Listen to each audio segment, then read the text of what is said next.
शहरातील दाऊदी बोहरा समाजाच्या वतीने कार्यरत असलेल्या सैफी ॲम्ब्युलन्स कॉर्प्स या स्वयंसेवी संस्थेतर्फे शनिवारी दुपारी भर उन्हात सेवा बजावणाऱ्या वाहतूक पोलीस तसेच कष्टाची कामे करणाऱ्या मजुरांना लस्सी व शीतपेय वाटप करण्यात आलं। वाढत्या उष्णतेच्या पार्श्वभूमीवर नागरिकांची तहान भागवून त्यांना दिलासा देण्याचा प्रयत्न संस्थेच्या वतीने करण्यात आला। शहरातील विविध चौकांमध्ये उन्हात उभे राहून वाहतूक सुरळीत ठेवणारे वाहतूक पोलीस तसेच बांधकाम व इतर ठिकाणी मेहनतीची कामे करणाऱ्या मजुरांना थंड लस्सी आणि शीतपेयाचे वाटप करण्यात आले। या उपक्रमामुळे संबंधित कर्मचाऱ्यांनी समाधान व्यक्त करत संस्थेच्या सामाजिक बांधिलकीचे कौतुक केले। यावेळी सामाजिक कार्यकर्ते बाळासाहेब पाठक यांनीही या उपक्रमाचे कौतुक करत समाजहिताचे कार्य करणाऱ्या संस्थांच्या पाठीशी आपण कायम उभे राहणार असल्याचे सांगितले।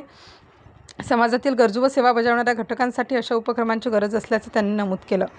नाशिकमधील दाऊदी बोहरा समाज संपूर्ण व्यापारी वर्ग अतिशय शांतताप्रिय आणि या देशावर प्रेम करणाऱ्या समाजाच्या युवकांच्या सैफी ॲम्ब्युलन्स नावाच्या संस्थेच्या वतीने नाशिक शहरामध्ये जिथे आज इतक्या तीव्र उन्हामध्ये दिवसभर उभे राहून रस्त्याचे काम करणारे मजूर आणि संपूर्ण नाशिककरांना ट्रॅफिकच्या समस्येतून बाहेर काढणारे ट्रॅफिक पोलीस यांच्यासाठी आज खरंच हे लोक भर उन्हात, ज्या उन्हामध्ये आपण 2 मिनिटं सुद्धा थांबू शकत नाही, त्याच्यात नाशिकचे ट्रॅफिक पोलीस आणि रस्त्याचे काम करणारा मजूर वर्ग दिवस रात्र मेहनत करून नाशिकच्या नागरिकांची सेवा करतोय।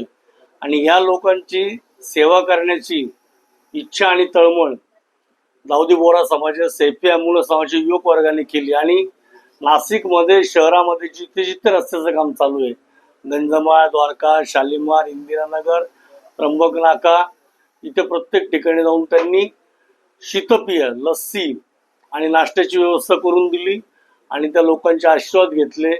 आणि त्याच्यामुळे नाशिक शहरातील ट्रॅफिक पोलिसांना आणि मजूर वर्गाला खूप मोठा एक आनंद झाला की आमचाही विचार करणारं कोणीतरी आहे। आणि नक्कीच पोलीस रस्त्यावर उभं आहे म्हणून आज आपला नाशिककर ट्रॅफिकमधून मार्ग काढतोय। त्याच्याबद्दल मी सैफी ॲम्ब्युलन्स युवक वर्गाचे खूप अभिनंदन करतो आणि असेच चांगले कामं करण्याची। स्टार न्यूजसाठी मोहसिन पठाण, नाशिक।